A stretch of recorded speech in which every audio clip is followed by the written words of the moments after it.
नमस्कार मंडळी, स्नेहरंग यूट्यूब चॅनलमध्ये मी स्नेहा पराडकर तुमचं खूप खूप स्वागत करत आहे.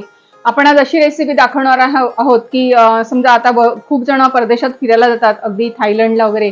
तर तिथे जी मिळणारी थाय करी आहे, रेड थाय करी असते, तर ती आपण घरी करण्याचा प्रयत्न करणार आहोत आपण इंडियन स्टाईलने. आणि काही काही त्याच्यात गोष्टी असतात की त्यांच्या पद्धतीने पण म्हणजे थोडासा वास चवीमध्ये फरक पडतो, तर ते आपण मिळवण्याचा प्रयत्न केला आहे. पण तरी सुद्धा रेसिपी करून दाखवणार आहे मी तुम्हाला. आणि त्याच्यासाठी आपण कोलंबी बनवणार, म्हणजे कोलंबी टाकून करणार आहोत, कोलंबी रेड थाय करी म्हणून. तर सर्वप्रथम आपण भरपूरशी कोलंबी घेतलेली आहे, मोठी मिळालेली आहे. आणि त्याच्यामध्ये आपल्याला एक पेस्ट बनवायची आहे. तर त्याच्यासाठी आपल्याला सुकी करंदी लागते. सुकी करंदी किंवा सोडेही चालतात, पण सोडे थोडे वाटायला हार्ड पडतील, म्हणून मी करंदी घेतलेली आहे. तर आपण प्रथम याची एक पेस्ट करून घेणार आहोत. आपण पॅन मध्ये थोडंसं तेल घालूया. थोडा लसूण घालते मी याच्यात. लसूण झाला की आपण ही करंदी याच्यात टाकूया. त्यातच आपण थोडीशी 4-5 कोलंबी टाकणार आहोत. थोडंसं आपण मीठ घालूया, हळद, रेड चिली पावडर, आणि फक्त हे आता परतून काढायचं आपल्याला. पुढची जी प्रोसेस आहे ती सर्व मिक्सर मध्येच आहे. आपण हे जे कोलंबी आणि फ्राय करून घेतली होती त्याची एक पेस्ट बनवून घेणार आहोत आपण प्रथम.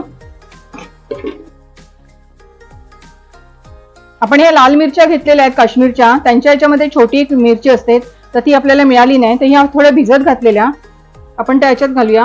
सगळं वाटून घ्यायचं आता आपल्याला पूर्ण. गालंगाल ह्याला म्हणतात, आणि चायनीज आलं म्हटलं तरी चालेल. तर इतकं असं कडक असतं, आणि काही काही मार्केटमध्ये हल्ली मिळतं ते.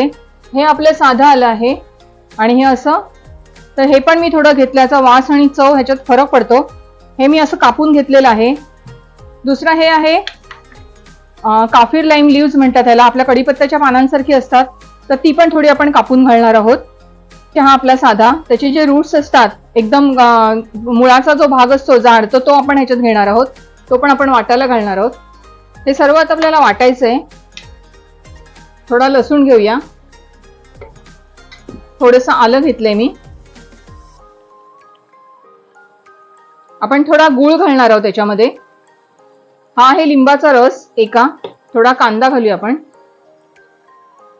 आता नारळाचं दूध जे मी हे काढलं, पट होण्याचा संभव असतो, तर आपल्याला जर रेसिपी करायला वेळ असेल तर आपण हे फ्रीजमध्ये ठेवून द्यायचं आणि नंतर त्याचा वापर करायचा. त्यातलंच आपण थोडंसं एक छोटा ग्लास घेतलेला आहे मी, आणि तो आपण वाटायलाही करूया. आणि ही अशी थोडी दुमडायची आणि एकदम बारीक आपल्याला कापायची आहे ती. तर त्याचा वास पण एकदम छान त्याच्यामध्ये मिक्स होईल.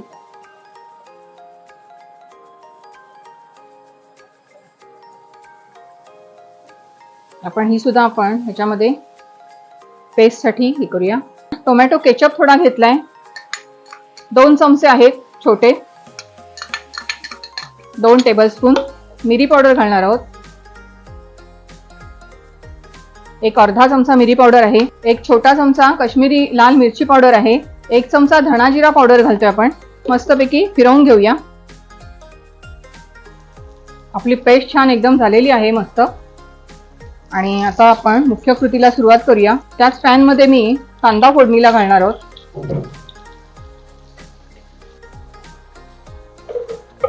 मस्त रंग पण आलाय छान. लाल सिमला मिरची, अजूनही भाज्या आपण त्याच्यात ऍड करू शकतो. मशरूम घालतात कोणी, बेबीकॉर्न घालतात, आपल्या आवडीनुसार. तर मी या 2च भाज्यांचा वापर केलाय. आणि आता आपण याच्यात कोलंबी शिजवून थोडी घेणार आहोत, कारण आपल्याला नंतर नारळाचं दूध घातल्यानंतर शिजवता येणार नाही. तर 1 बाउल भरून मी कोलंबी घेते. आणि ही छान आता याच्यावर झाकण ठेवून आपल्याला शिजवून घ्यायचे. आणि छान उकळी आली की मग आपण नारळाचं दूध घालूया. कोलंबी शिजायला काय वेळ लागणार नाही. कोलंबी आपली एक 5-7 मिनिटं शिजवली आहे मी. कोकणातल्या लोकांना तर माहित असेल हा रंग बघून की आपण आधी शिजवून घेतो व्यवस्थित आणि मग टाकतो मासे. ते ऍड करणार आहोत थोडं थोडं. नारळाचं दूध घातल्यानंतर आपल्याला जास्त उकळी आणायची नाहीये, आणि ते कढी फुटेल. मग याच्यामध्ये आपण चिकनही बनवू शकतो सेम रेसिपीमध्ये. प्रॉन्स पासून आपण रेड थाय करी दाखवलेली आहे, आणि बन गार्लिक फ्राईड राईस जो दाखवलेला होता त्याच्यावर आपण ती सर्व करणार आहोत.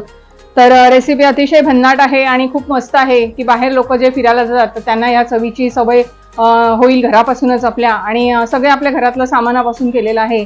तर नक्की रेसिपी करून बघा. रेसिपी आवडली तर लाईक करा, शेअर करा आणि कॉमेंट्स पण करा की तुम्हाला अजून कुठल्या कुठल्या रेसिपी बघायला आवडतील. आणि सबस्क्राईब करा. जे सबस्क्राईब करत आहे त्यांचे खूप खूप धन्यवाद. नमस्कार.